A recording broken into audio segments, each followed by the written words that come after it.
నమస్కారం, నేను doctor Nirmala Agarwal, director Juhi fertility centre near Shaikpet. ఈరోజు we are going to discuss about IUI. What is IUI? ఎందుకంటే ఇవాళ రేపు IUI is a very very common method of treatment.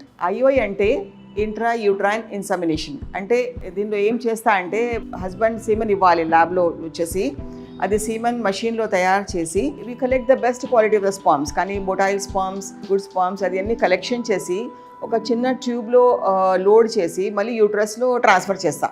ఇది అన్ని అల్ట్రాసౌండ్ గైడెన్స్ ద్వారా చేద్దాం. That gives us a very good success rate. IUI is a very simple procedure, కానీ దీనికి ఏం అడ్మిషన్ అవసరం లేదు, ఏం ఆపరేషన్ అవసరం లేదు. ఇది చేసిన ముందు ఏమేమి చేయాలి అంటే, అది వైఫ్కి ఓవ్యులేషన్ అవుతుంది లేదు, ఆమెకి కొన్ని మెడిసిన్స్ పెట్టేసి ఓవ్యులేషన్ కోసం రెడీ చేయాలి. ఒకసారి ఎగ్ రెడీ అయింది అంటే రప్చర్ కోసం ఇంజెక్షన్ ఇద్దాం. తర్వాత 24 to 36 hours తర్వాత ఐయుఐ ప్లాన్ చేద్దాం. On the day of IUI husband has to come to the lab, semen ఇవ్వాలి. అది సీమన్ తయారు చేసి బెస్ట్ క్వాలిటీ స్పామ్స్ క్యాథెటర్లో లోడ్ చేసి అది ట్రాన్స్ఫర్ చేస్తాం. It takes only 15 to 20 minutes. ఇది అయిన తర్వాత ఒక హాఫ్ అన్ అవర్ రెస్ట్ తీసుకున్న తర్వాత షీ కెన్ గో హోమ్. కానీ దీనికి అడ్మిషన్స్ ఏం అవసరం లేదు. ఐయుఐలో ఏమవుతుంది అంటే it's a very minimally invasive procedure, కానీ success rate is around 12 to 15% in one cycle. ఒకసారి చేస్తే సక్సెస్ రేట్ ఈస్ 12 to 15%. ఇది ఎందుకంటే దిస్ ఇస్ ఎ చిన్న ప్రొసీజర్ కంపేర్ టు ఐవీఎఫ్. అందుకని నేను పేషెంట్కి అందరికీ చెప్తా 3 to 4 cycles కోసం పేషెన్స్ ఉండాలి. ఎందుకంటే కొన్ని మందికి ఫస్ట్ సైకిల్ వస్తుంది ప్రెగ్నెన్సీ, కొన్నికి సెకండ్లో వస్తుంది, కొన్నికి థర్డ్ సైకిల్లో, కొన్నికి ఫోర్త్ సైకిల్లో. ఎప్పుడైనా పేషెంట్ యంగ్ ఉంది అంటే బిలో 35 ఉంది అంటే 4 times ట్రై చేయవచ్చు. ఒకసారి పేషెంట్ 35 నుంచి ఎక్కువ ఉంది, 36 ఎట్లా ఉంది అంటే 2 cycles నుంచి ఎక్కువ ఇవ్వద్దు. ఎందుకంటే అది వాళ్ళ ప్రెషస్ టైం. ఇప్పుడు 2 cyclesలో ప్రెగ్నెన్సీ వస్తే చాలా మంచి, లేకుంటే వాళ్ళకి ఐవీఎఫ్ కోసం తయారు చేయాలి.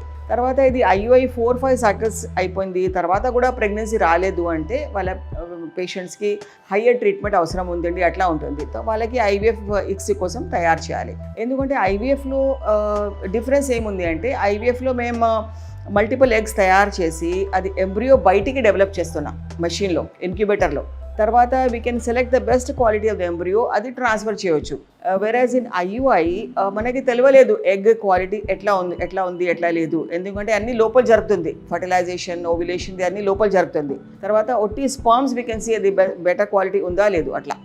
అందుకని the success rate is low, the pricing is also low for IUI. So అది ఐయుఐ చేసినాక ముందు ఏమేం ప్రీ రిక్వెజిట్స్ ఉంది అంటే, female age less than 35 years, both the tube should be open.